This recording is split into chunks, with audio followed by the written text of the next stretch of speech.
Why does the black man serve the white man? Why does everything the black man do benefit the white man? Why does the black man say freedom is doing what I want to do? And why is it that everything he wants to do enriches the European? Welcome to the desert of the real. Basically what I'm saying is that how can we use what we're saying as the access to draw more people to what we're trying to do? Because like I said in the beginning, the people are saying that you guys have been talking so many years, you have nothing to show for it. And, we all know that that's garbage. But at the same time, I still do think that we need a lot more support and a lot more people to think like us and do what like we do. So in one of the things that you mentioned in your basically building your case for the show, you were saying that one of the reasons why we don't have the proper mechanism in place to, to place people as real estate contractors, physicists, scientists, mathematicians, engineers, stuff like that, is because we don't have an organized nation with branches of government. So what is the best way to go about bringing people together for this particular idea and getting them thinking that way?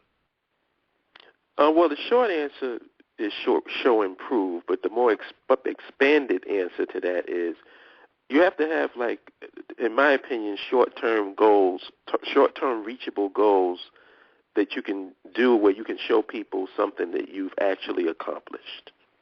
Right.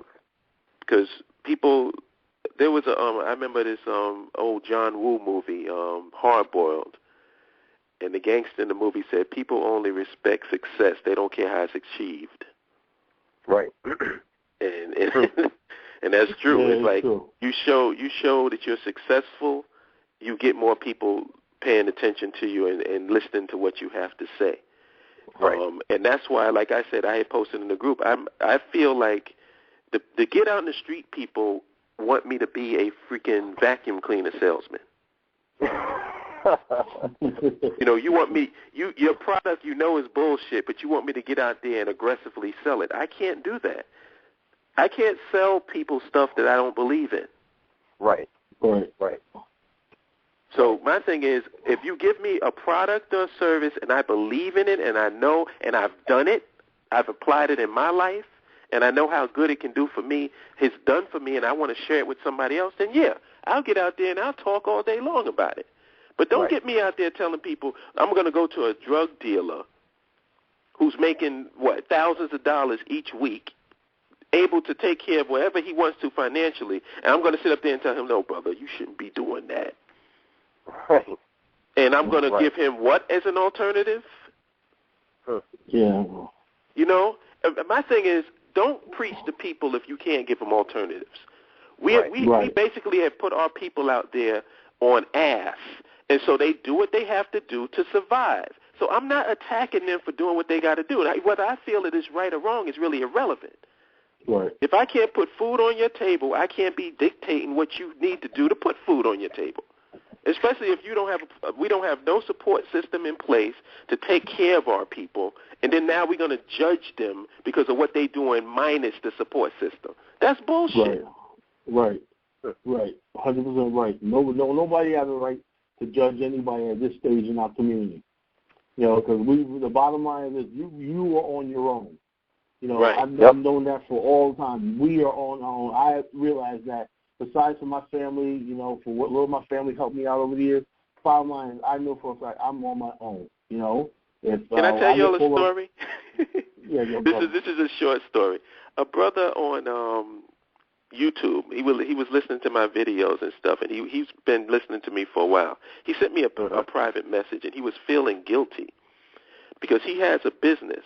He's a contractor. I remember this. And he approached me. He said, "You know what, brother?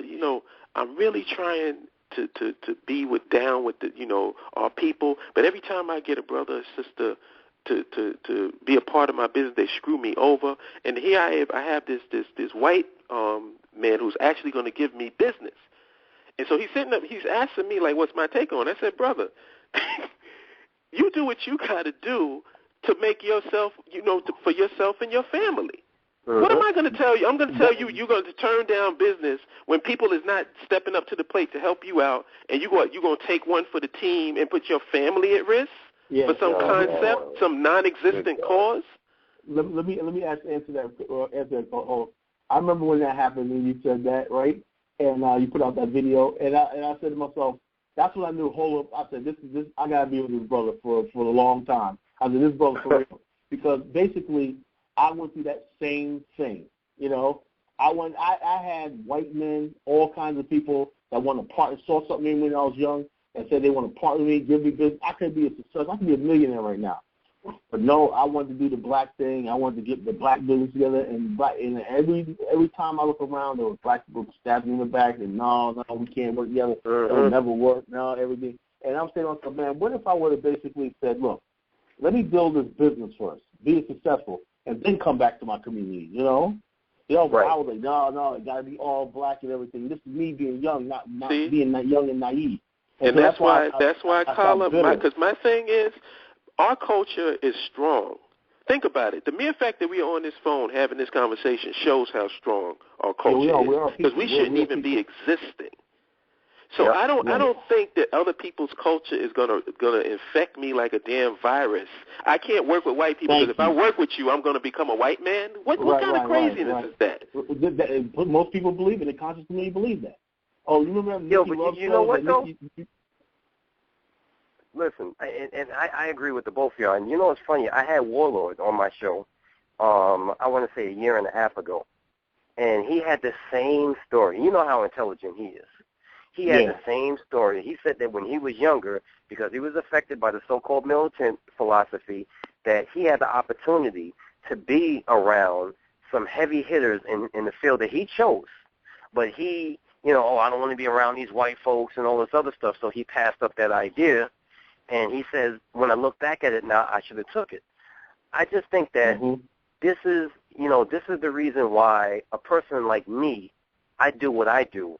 Because listen to this horror story that you're telling.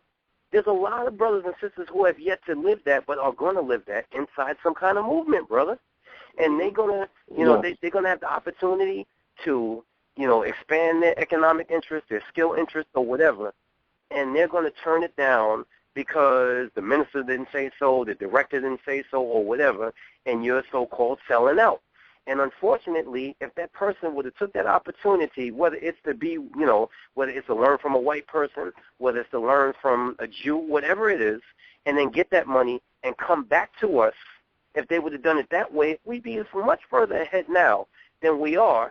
So I just think that I wish, brother, that we had a Black African infrastructure, and you, bro. I wish I would have had brothers like you back like 18 years ago when I was basically starting out in business. If I would have heard these conversations back then, but we didn't have the internet. We didn't have people out you and me there both, brother. in cyberspace, and I said I would have been in a better position to serve. We could be at stage 5 right now, nation building right now.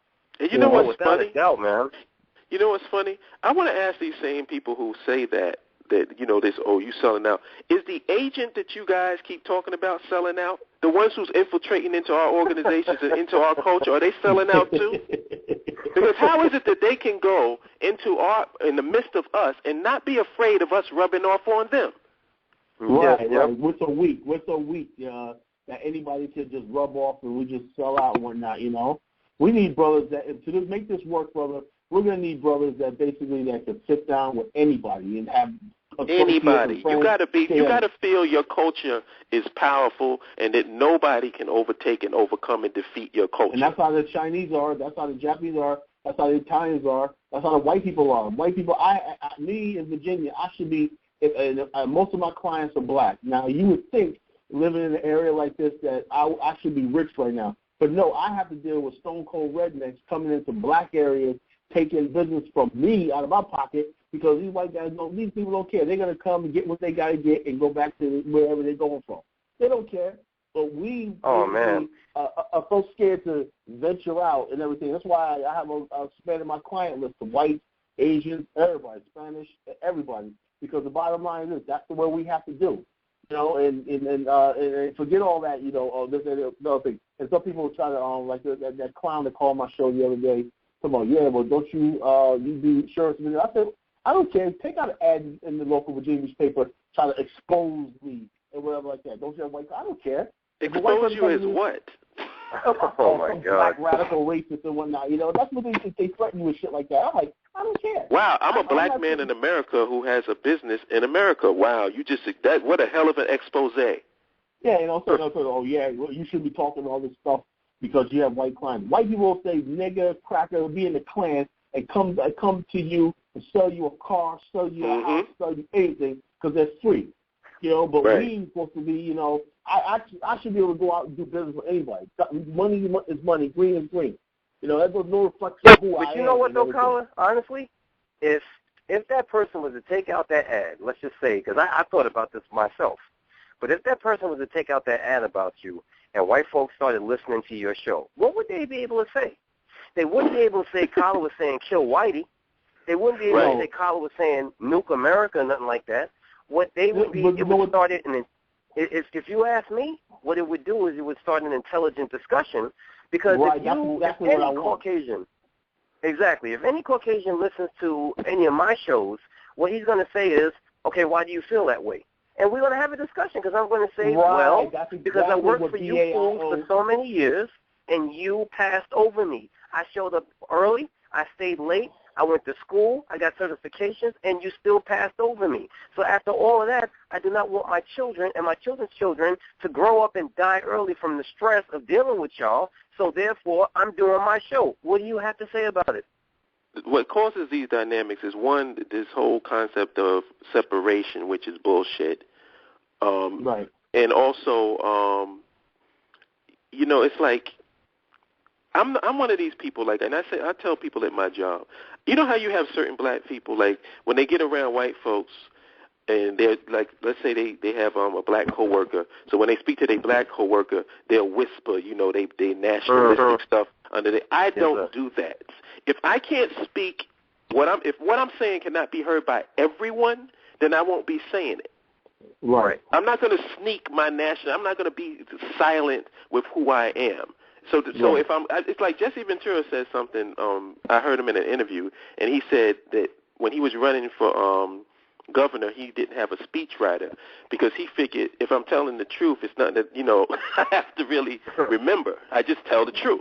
I don't have to worry about jamming myself up. You see, and that's what I believe in. You tell the truth. You don't have to talk under your breath. You don't have to say it behind closed doors or making sure you don't want to hear no white people say. I can say anything. I'm very proud of my archives and proud of my shows. A white person can listen to that and not feel like they're being attacked by me because I don't concentrate on them. Right. The bulk of my shows is concentrating on internal matters, what we need to do amongst ourselves to get ourselves out of this position. Well, I don't have white men on the brain.